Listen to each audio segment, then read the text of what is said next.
आप भी देख रहे होंगे कि 2 दिन के अंदर चीन को भारत द्वारा कैसे पीटा गया है। पहला दिन शुक्रवार 26 तारीख, इंग्लैंड के टैंकर को जब लुआंडा से वो चला है तेल भर करके, लाल सागर को पार करते ईंधन की खाड़ी में जब उसने प्रवेश किया है तो वहाँ यमन के हूती विद्रोहियों ने उस पर मिसाइल दाग दी है, जिसमें कि भारतीय 22 सैनिक भी 22 यात्री भी सवार हैं।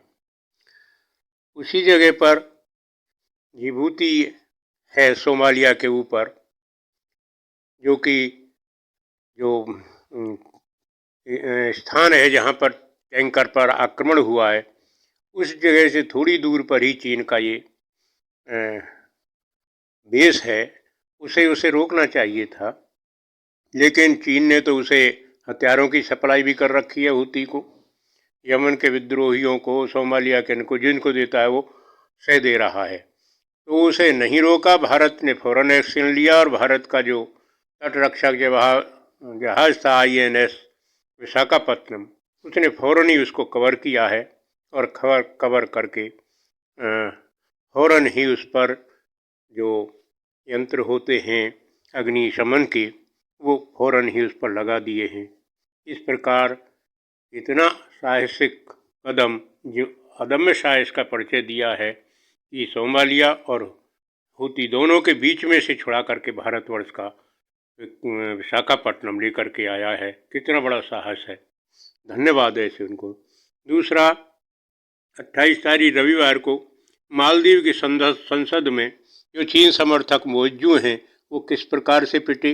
22 मंत्रियों की कैबिनेट को मंजूरी देने के लिए संसद के सभी सदस्य बैठाल रखे हैं, लेकिन सब हैं तो उदार विपक्षी भी उन्होंने अपना परिचय दिया है।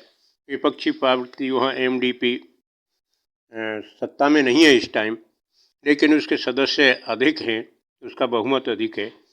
उसने विधेयक को रोका नहीं, 22 मंत्रियों को मंजूरी दे दी। 4 पर उसे आपत्ति थी कि जो चीन समर्थक थे, उन्होंने कहा कि हम चीन समर्थकों को बिल्कुल मंजूरी नहीं देंगे।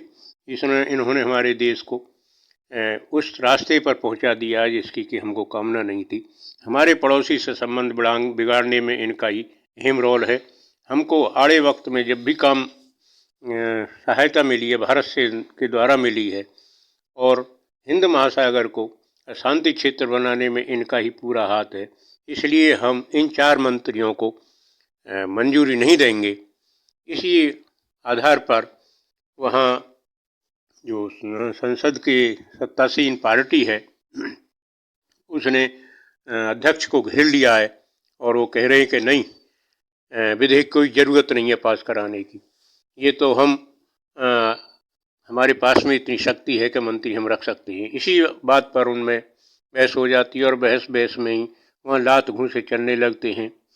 जो विपक्षी पार्टी है इस समय, वो भारत समर्थक है, उसका जो सांसद है ईशा नाम से, उसको सत्तारूढ़ पार्टी के जो सांसद हैं उनमें से एक अब्दुल हकीम हैं, उन्होंने उसको गिरा दिया है और पैर पकड़ करके जैसे ही उनको खींचने लगते हैं, ऐसे ही मौजू ने घटनाक्रम दिखा रहा है कि उनके बाल पकड़े हैं और लात उसकी गर्दन पर मारी है, उसको गिरा दिया। एक साथ ही दोनों तरफ से अन्य सभी गुत्थम गुत्ता हो जाते हैं। हकीम को कुछ सांसद पकड़ करके खींच के ले जाते हैं। इस तरीके से धुनाई होती है मौजू पार्टी की, और उसका सरकार चलाना भी भारी हो जाएगा। तो भारत का विरोध उसे सहे बड़ा मुश्किल पड़ जाएगा। तो दोनों जगह, क्योंकि वो चीन समर्थक है, मौजू अभी चीन से ही सारी लेकर के आया है दिशा निर्देश,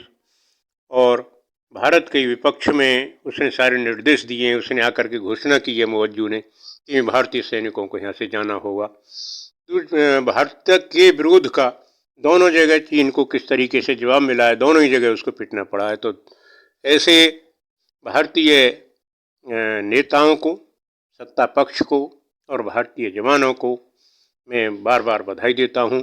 धन्यवाद और नमस्कार।